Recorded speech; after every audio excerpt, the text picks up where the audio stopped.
നമസ്കാരം ശാരിക. നമസ്കാരം. നമ്മുടെ എന്ന് പറയണ്ട, ചിലപ്പം ശാരികയുടെ സവാദ്. ഇങ്ങനത്തെ വൃത്തികേട്ടവനൊക്കെ എന്റെ പേര് കൂട്ടി എങ്ങനെ പറയാൻ തോന്നുന്നു? സവാദിനെ വീണ്ടും ചവാദ് അവനെ അതാ വിളിക്കേണ്ടത്. എന്താണ് പറയാനുള്ളത്? അന്ന് വലിയ സ്വീകരണം കൊടുത്ത ആളുകളൊക്കെ എവിടെ?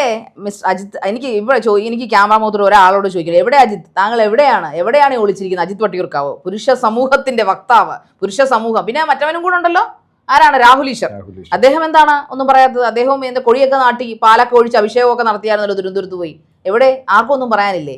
ഈ സവാദിനെ 2023 കാലഘട്ടത്തിൽ ബസ്സിൽ വെച്ച് ഒരു പാവപ്പെട്ട പെങ്കൊച്ച് ഇങ്ങനെ മോശമായി ചിത്രീകരിച്ചെന്ന് പറഞ്ഞ വീഡിയോ എടുത്തതിന് അവൻ ബസ്സിൽ നിന്ന് ഇറങ്ങി ഓടിയവനാണ്. ഓടിച്ചിട്ട് പിടിച്ച് അവിടുത്തെ കണ്ടക്ടറോ ഡ്രൈവറോ ആരാണ് ഓടിച്ചിട്ട് പിടിച്ച് ഇത് കഴിഞ്ഞപ്പോ മെൻസ് അസോസിയേഷൻ എന്നും പറഞ്ഞ വൃത്തികെട്ട ഒരു അസോസിയേഷൻ. നമ്മൾ എല്ലാത്തിനും നമ്മൾ സപ്പോർട്ട് ചെയ്യണം എന്ന് ഞാൻ പറയത്തില്ല, പക്ഷെ ഇങ്ങനെയുള്ള കാര്യങ്ങൾ അന്വേഷിച്ചിട്ട് വേണമായിരുന്നു ചെയ്യാനായിട്ട്.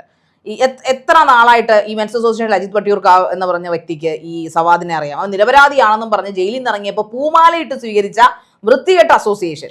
മാത്രമല്ല ശാരി, പിന്നീട് ബോബി ചെമ്മണ്ണൂരിന്റെ പ്രശ്നത്തിൽ ഇവരൊക്കെ ഇടപെട്ട് വലിയ സ്വീകരണമൊക്കെ നൽകി. പിന്നെ ജയിലിൽ നിന്ന് ഇറങ്ങുമ്പോൾ വലിയ സ്വീകരണമാണ് പിന്നീട് നൽകിയത്. രാഹുൽ ഈശ്വർ എന്താ പറയാ, മേലെ കൂടെ പോകുന്ന പക്ഷിനെ വെടിവെച്ചിട്ട് അതിനെക്കുറിച്ച് ചർച്ച ചെയ്യാൻ വേണ്ടി പറഞ്ഞാൽ പോലും ചർച്ച ചെയ്യാൻ പറ്റുന്ന ഒരാളാണ്.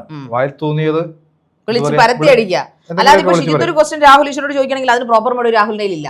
മകരം നേരെ പുള്ളി അങ്ങ് പോകും. 1980s 1700s ബ്രിട്ടീഷുകാരുടെ കാലത്തിലേക്കൊക്കെ പുള്ളി പോയിട്ട് നേരെ മറ്റേ മനുസ്മൃതിയും മറ്റേ സാധനമൊക്കെ എടുത്ത് പൊക്കിക്കൊണ്ട് വന്നിട്ട് അതിന്റെ പേജുകൾ കാണാപ്പാടം പഠിച്ചിരുന്ന് വിളമ്പോ. അതാണ് രാഹുൽ ഈശ്വർ ചെയ്യുന്നത്. എനിക്ക് അങ്ങനെ തോന്നുന്നു. അതായത് ഈ പൊതുസമൂഹം അംഗീകരിക്കാത്ത ചില വിഷയങ്ങളിൽ അദ്ദേഹം നേരെ ഓപ്പോസിറ്റ് ആയിരിക്കും. അതെ. എന്നിട്ട് ഈ നെഗറ്റീവ് ആയിട്ട് കാര്യങ്ങൾ പറഞ്ഞ് വലിയ വൈറലാവാൻ വേണ്ടി ശ്രമിക്കുന്നു. എനിക്ക് പലപ്പോഴും തോന്നിയിട്ടുണ്ട്. അതിന് കൃത്യമായ മറുപടി പുള്ളി, അതാണ് ഏറ്റവും വലിയ രസം. പൊട്ടന്മാരാക്കാന്ന് പറയത്തില്ല. നമ്മളിന്ന് സംസാരിക്കുമ്പോൾ നമ്മളിങ്ങനെ വാവിളിയാ പുള്ളി കുറെ ഭാഷ കടുകട്ടി മലയാള കഠോര ഭാഷയൊക്കെ എടുത്തിട്ട് അങ്ങോട്ട് സംസാരിക്കും. എന്നിട്ട് ഈ പറയുന്ന പോയിന്റ് അല്ല പുള്ളി നിൽക്കുന്നത്. പുള്ളി ഒരിക്കലും നേരിട്ട് സമ്മതിച്ചു തരികയോ അംഗീകരിക്കുകയോ ചെയ്യില്ല. അത് അങ്ങനെയുള്ള ആൾക്കാരാണ്. ഇപ്പൊ ഈ അജിത് വട്ടിയൂർക്കാവിനെ നേരിട്ട് ഇന്റർവ്യൂ ചെയ്ത ഒരു സംവാദം എനിക്കൊരു ചാനൽ ചെയ്യാനുള്ള അദ്ദേഹം ഒരു നല്ല ഡീസന്റ് ആയിട്ടുള്ള മനുഷ്യനൊക്കെ തന്നെയാണ്. ഞാൻ അദ്ദേഹത്തെ വ്യക്തിഹത്യ ഒന്നും ചെയ്യുന്നില്ല. പക്ഷെ ഈ ഒരു നിലപാട് എനിക്ക് ഇപ്പോഴും മനസ്സിലായിട്ടില്ല. ഈ സവാദിന് എന്താണ് മാനസിക രോഗമാണ്?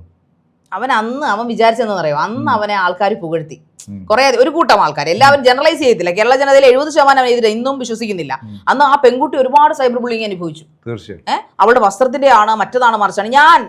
ഞാൻ എന്ന ഈ ആങ്കർ എന്നല്ലെങ്കിൽ ശാരിക എന്ന് പറഞ്ഞ വ്യക്തി, ഞാൻ കോളേജ് കാലത്തും സ്കൂൾ കാലത്തും ഒക്കെ ഇങ്ങനെയുള്ള പുരുഷ സമൂഹത്തിൽ നിന്ന് വൈകൃതങ്ങൾ ഞാനും എൻ്റെ സുഹൃത്തുക്കളും കണ്ടിട്ടുണ്ട്. ഇവന്മാർ കാണിക്കുന്ന അതായത് വഴിയരികിൽ ഞങ്ങൾ സ്കൂൾ യൂണിഫോം ഇട്ട് പോകുന്ന കാലഘട്ടത്തിൽ, കോളേജിൽ പഠിക്കുന്ന കാലഘട്ടത്തിലൊക്കെ, കോളേജ് വിട്ടേക്ക് സ്കൂളിൽ പോകുന്ന കാലഘട്ടത്തിൽ ഈ പറയുന്ന ഇടവഴികളിൽ നിന്ന് മുണ്ടുപൊക്കി പലവന്മാരും കാണിച്ചിട്ടുണ്ട്. അതൊന്നും നമ്മൾ എന്താണെന്ന് തിരിച്ചറിയാൻ പോലും പറ്റാത്ത അറപ്പോടുകൂടി കണ്ട് ഓടിക്കളഞ്ഞ കാലഘട്ടങ്ങൾ ഉണ്ടായിട്ടുണ്ട്. അപ്പോൾ അത് ഈ പെൺകുട്ടി അത് പറയുമ്പോൾ എനിക്കത് മനസ്സിലായി. കാരണം ഞാൻ ബസ്സിൽ ഈ വൈകൃതങ്ങൾ കാണുകയും എന്നെ അങ്ങനെ ഒക്കെ സമീപിക്കാൻ ശ്രമിച്ചിട്ട് അവനെയൊക്കെ പിന്നോണ്ട് കുത്തി ഓടിക്കുകയും ചെയ്ത ആളാണ് ഞാൻ.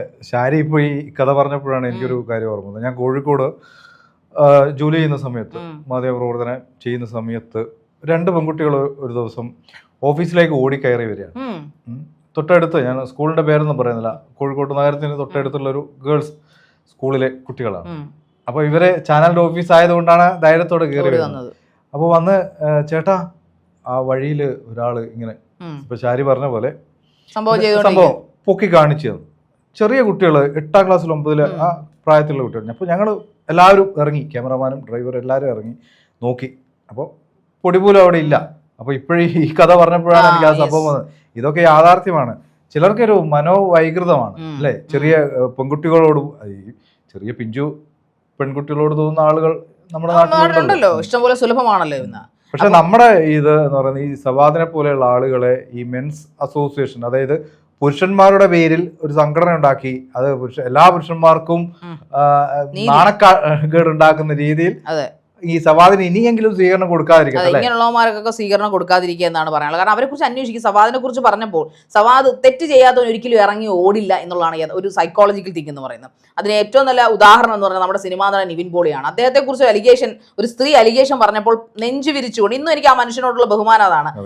ഞാൻ നിവിൻ പോളി ആരാധിക്കുകയൊന്നുമല്ല, പക്ഷെ നെഞ്ചു വിരിച്ചു നിന്നുകൊണ്ട് പത്രസമ്മേളനം വിളിച്ചുകൂട്ടി അന്തസ്സായിട്ട്. എത്ര നടന്മാർക്കുണ്ടായിരുന്നു ആ ധൈര്യം? അതാണ് സത്യത്തിന്റെ ധൈര്യം എന്ന് പറയുന്നത്. ആ ധൈര്യം എന്തുകൊണ്ടാണ് സവാദ് അവൻ വെറും വൃത്തികെട്ടവനും വെറും അശ്ലീലമായിട്ട് നടക്കുന്നവനും വെറും സൈക്കോപാത്തുമാണ്. അതായത് ലൈംഗിക വൈകൃതത്തിന് അടിമയാണ് അവൻ. അതുകൊണ്ടാണ് ഇത് ബസ്സിലിരുന്ന് കാണിക്കാത്തതൊന്നുമല്ല.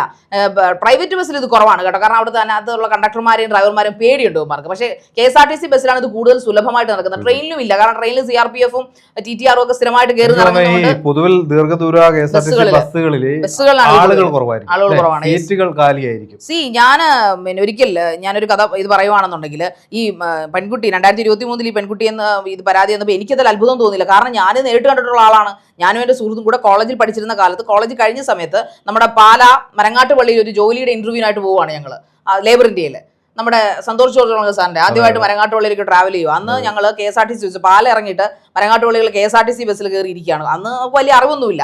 അപ്പോൾ എൻ്റെ കൂട്ടുകാരും ഞങ്ങൾ രണ്ടുപേരും കൂടെ പോകുന്നത്, ഞങ്ങൾ PG കഴിഞ്ഞിട്ട്. അപ്പോൾ അവിടെ ഇരിക്കുന്ന സമയത്ത് ഇവളുടെ മുഖം വിവരണമാണ്. എൻ്റെ കൂട്ടുകാരി എൻ്റെ അത്ര, ഞാൻ അന്നും ഇച്ചിരി മറ്റേ അരഗൻ ടൈപ്പാണ്. അപ്പോൾ ഞാൻ ഇങ്ങനെ വിൻഡോ സീറ്റിൽ ഇരിക്കുന്ന സമയത്ത്, അന്ന് പഴയ ആനവണ്ടിയാണ്, 3 പേർക്ക് ഇരിക്കാവുന്ന സീറ്റ്, തൊട്ടപ്പുറത്ത് 2 പേർക്ക് ഇരിക്കാവുന്ന സീറ്റാണ്. അപ്പോൾ എന്നോട് എൻ്റെ കൂട്ടുകാരി തട്ടുള്ളൂ. ഞാൻ പറഞ്ഞു, എന്താണ് നീ പേടിച്ച്, എന്ത് പറ്റി?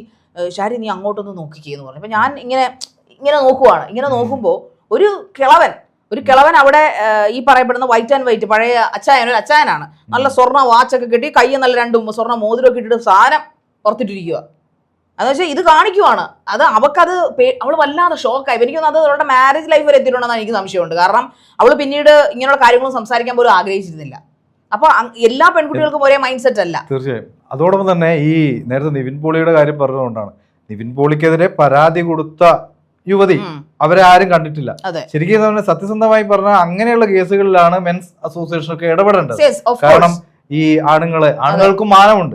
തീർച്ചയായിട്ടും. എന്നെ പേടിപ്പിച്ചു. അവൾ എന്തൊക്കെയാ പറഞ്ഞ നിവിൻ പോളി ഗൾഫിലായിരുന്നു കൊണ്ടുപോയത്. ആ ഗൾഫിലുള്ള സമയത്ത് അയാൾ ഇവിടെയായിരുന്നു. പിന്നീട് അദ്ദേഹത്തിന്റെ ഒരു നേരത്തെ പറഞ്ഞ പോലെ ആത്മവിശ്വാസം കൊണ്ട് മാത്രം അദ്ദേഹം രക്ഷപ്പെട്ടു. പക്ഷെ ആ ലേഡി ആരാണെന്ന് പോലും നമുക്കറിയില്ല.